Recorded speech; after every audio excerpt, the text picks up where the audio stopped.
Ahojte všetci. V dnešnom videu si ukážeme, ako rýchlo zbohatnúť za pomoci investovania do akcií. Takže môj tajný recept je na to taký, že sa to nedá. Takže tí, čo vám hovoria, že sa to dá, alebo že kupujte teraz, lebo sviečka a tieto grafy ukázali, že teraz to je takto a rôzne analýzy sviečok tam majú, tak podľa mňa to je blbosť. Proste treba investovať len do spoločnosti, ktoré majú potenciál budúceho rastu, alebo teda vidíte tam ten potenciál, že budú aj o 10, 20, 30 rokov a možno do nejakých inovatívnych spoločností a do takých spoločností, čo majú nejakú konkurenčnú výhodu alebo sú monopol alebo oligopol na trhu, hej, čiže takýmito spoločnosťami si dovolím povedať, že je Microsoft, taktiež Google, a vlastne väčšina tých spoločností, čo mám aj ja v portfóliu. Takže keď vám niekto povie, že rýchlo zbohatnete na investícii do akcií, tak podľa mňa sa to nedá, lebo investovanie do akcií chce trpezlivosť, chce pravidelné vkladanie peňazí, chce disciplínu a hlavne tú pravidelnosť. Hej. Taktiež aj revíziu tých svojich akcií, čo máte, nejak pravidelne, nemusí to byť každý deň, ale môže to byť napríklad raz za mesiac, si pozrite na svoje portfólio, zhodnotíte, či je OK, či spĺňa všetky tie vaše parametre, čo požadujete a môžete ďalej investovať. Takže vítam vás v tomto ďalšom videu, síce až o 2 mesiace, ale tak mal som nejaké povinnosti, takže ako vidíte, sme v pluse $4300, čo je v porovnaní s minulým videom, kedy sme boli vlastne v mínuse a ten trh bol padnutý. Môžeme si to aj ukázať. Štatistiky, vlastne nejak, zdá sa mi, že v apríli som robil toto video na posledné, takže tam sme boli v mínuse. V máji nám krásne portfólio narastlo o 8%, v júni 3%, a teraz júl máme okolo 1%. V podstate najviac zisku máme na Microsofte, ale poďme si to zhrnúť nejako takto. Čiže Visa, Microsoft, Bitcoin nám teraz skočil, SML a vlastne tieto ďalšie spoločnosti. Ešte vám ukážem, čo som predal. Predal som Caterpillar. Viem, že to je dobrá spoločnosť, ale nejak som si povedal, že možno tu máme nejaké iné na trhu, ktoré by mohli byť lepšie, a taktiež TSML som predal, čo je vlastne spoločnosť na Tajvane, ktorá vyrába aj pre Apple a telefóny a rôzne komponenty do telefónov, takže je to taká manufacture, ale rozhodol som sa, že to proste predám, tak som to nejako v podstate si vyhodnotil s tým, že tieto prostriedky som zainvestoval do Fica, nie nášho politika, ale do tejto spoločnosti, ktorá sa včera prepadla o 15%, nakoľko vlastne prišiel nový hráč na trh, ktorý má nejakú konkurenčnú výhodu. Vidíte, no nie včera, ale predvčerom o 15%, skoro ma porazilo. Čiže ten Fico nie len v politike, ale aj ako akcia aj na piču. Pardon, to nie. Ja rešpektujem každého, že politický názor.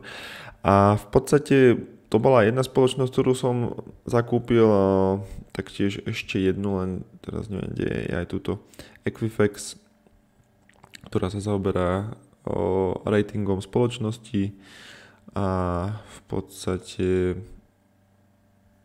má celkom vysoké pH, ale na základe nejakých štatistík, čo som si robil, som si to vyhodnotil tak, že bola za zaujímavú cenu, tak som ju kúpil za, koľko to bolo? $500. Čiže toľko, čo sa jedná k mojim nákupom, a taktiež som ešte zakúpil eToro, hej, keďže investujeme na eTore, tak podporím v podstate platformu, na ktorej som, tak za $56 som si kúpil eToro. Taktiež Pfizer som kúpil a to by malo byť z tých akcií asi pravdepodobne všetko. A United Health, to bolo tiež taký trošku mínus, nakoľko $1000 som dal. a tiež pár dní na to potom akcia padla o 30%. Takže investovanie prináša bohužiaľ aj takéto dni, kedy nám to nevyjde, ale nič sa nedá robiť, že ideme ďalej a ako vidíte pekne som v pluse celkom peknom a idem si ešte spraviť jún do mojej tabulky, nakoľko ten som si ešte že nerobil. Pre tých, čo to neviete a chcete si kontrolovať na eTore ten stav vášho v podstate mesiaca, alebo teda ako sa vám darilo predošlý mesiac, tak kliknete si na portfólio, moje portfólio History. Tuto vpravo je také ozubené koliečko Account Statement. Vlastne ja si chcem dať minulý mesiac, dá sa tu aj prednastaviť, že konkrétny dátum. Ja chcem minulý mesiac, čiže takto sa mi to nejako zosumarizuje a vypluje mi všetky údaje za mesiac jún. Čiže tu máme dividendy 27,95. Tuto je tá naša slávna tabulka, do ktorej si napíšem tie dividendy. Čiže takto skopírujem. Keďže tam v výtore je bodka, tak si to musím ešte takto prepísať. A teraz krásne nám to tu dalo do tabulky. Čiže tu máme dividendy, tu máme v podstate ďalšie poplatky a vklady, depozit. Tuto som dával tento konkrétny depozit v dolároch, čiže 1139. Tak to skopírujeme, 1139. A tým pádom nám ešte musíme doplniť konečnú sumu. A tá konečná suma je vlastne táto 31 100, čiže tu dáme takto, kopírovať, toto si prepíšeme na čierku a pekne nám to prepísalo, čiže vidíte, že za mesiac jún sme $1000 niečo v pluse, to si ešte potiahneme dole, aby nám vyšli aj koľko to je percent, takže nejakých 3,93 bez dividend, 4 s dividendami. A máme uzavretý mesiac jún. Tuto si dopisujem ešte vklady, ale tie sa mi zdá, že som dopísal, hej. A dividendy by sa mi tu mali samé, hej, tie sa mi tu samé dopísali. Ako vidíte, tie dividendy vlastne tento rok 25 sú nižšie percentuálne, nakoľko som sa zbavil v podstate viac menej všetkých akcií s vysokým dividend yieldom. Som menil tú svoju stratégiu, koľko som mal viacej spoločností, ktoré mali perfektné dividendy, ale teda nebol tam až taký potenciálny rast, alebo nebol to nejaký oligopol alebo monopol, alebo neveril som tým akciám, takže by mohli byť tu aj o 10-20 rokov.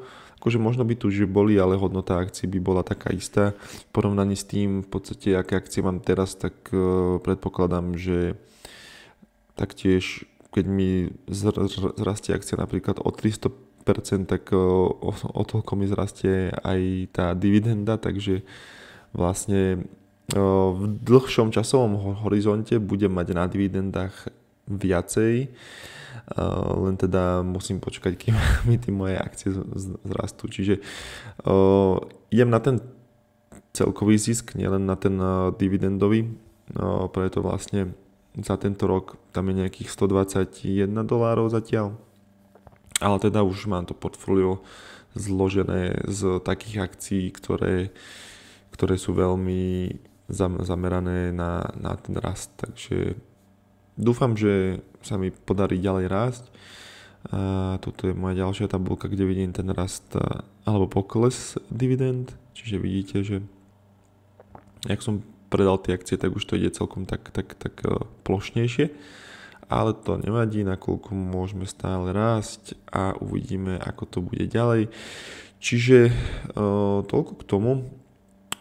Ešte k tým prepadom som chcel povedať, že bol som tam v mínuse, ale ako vidíte, dal som tam vklad skoro $4,000, čo následne, že po tých Trumpových clách, kedy vlastne ich uvalil, potom tam dal pauzu na to a potom, však vidíte, že ako celý ten proces s Trumpom bol, hej, a v podstate stále aj je, čiže Teraz vlastne aktuálne aj na meď je clo, ktoré vlastne zvýšilo hodnotu medi extrémne. Takže chcem povedať tým, že keď bol ten prepad, tak som sa nezlakol, ale práve naopak som dokúpil trošku agresívnejšie tie akcie, ktoré som chcel alebo ktoré som mal v mínuse. Som ich dokúpil a teraz krásne mi to spravilo v podstate pozitívum na to moje portfólio, hej. Keď sa napríklad pozriem, že čo bolo také pozitívum, kedy som dokupoval, tak Intuit to nebolo. Ale viem, že aj Microsoft som dokupoval, keď si to dám do pozície, tak hej, toto bolo v podstate spadnuté. Tu som kúpil Microsoft, čiže spravilo to len pozitívum pre to moje portfólio, takže som veľmi rád, že aj takéto dni sú a v červení sa si treba kupovať, treba nakupovať možno čo najagresívnejšie a sa nám to potom že vyplatí. Vidíte tu v roku 2024 vlastne som kúpil za $1000, potom Google padal a vlastne potom tam bol ten prepad, kedy som využil a znova som nakúpil Google a teraz to je v pluse 18%. Google je spoločnosť, ktorej verím a má strašne rozloženú tú infraštruktúru, teda že nezarába len na základe toho vyhľadávania, že vám tam skáču tie reklamy, ale má YouTube, má aj Google Cloud a vlastne viacej tých zdrojov príjmov. A na základe toho aj tým, že vlastne to piečko je strašne malé, nejakých 19, ale neviem, či toto je presná informácia na eToro, ale to piečko je strašne nízke a aj keď veľa že ľudí Google hejtuje, už si myslí, že ChatGPT, že už všetci budú cez to vyhľadávať a v podstate len cez to, že Google už bude zabudnutý. V podstate áno, je to argument, že ChatGPT je dobrý nástroj možno na vyhľadávanie, ale Google nezarába len z toho, hej, a tie tržby, keď som si pozeral tú analýzu, že na čom vlastne zarába Google, tak stále aj na základe toho vyhľadávania, teda čo má Google príjem z vyhľadávania, tak aj stále vlastne tie tržby na tom rastú, hej. A dosť sa dostáva do popredia, že si ľudia zakupujú tie cloudové služby na Google, hej. Z toho má Google celkom slušný obrat a myslím si, že to možno časom prekročí aj tie tržby vo vyhľadávaní, hej, čiže no, samozrejme Google má aj veľa vlastne takých lawsuits, čo sa súdi aj so štátom vlastne za nejaké porušovanie GDPR a týchto v podstate osobných údajov, ale každopádne si myslím, že táto spoločnosť je ešte len na výkvete a v podstate ešte je tam nejaký potenciál a myslím si, že toto je taká akcia, ktorá sa momentálne na tento trh, ktorý vlastne je all time high, tak je toto taká akcia, do ktorej sa oplatí zainvestovať. Takže toľko k dnešnému videu všetko. Ďakujem za pozornosť, dúfam, že si užívate leto ako aj ja, takže sa majte, všetko dobré prajem a vidíme sa opäť v ďalšom videu. Čaute!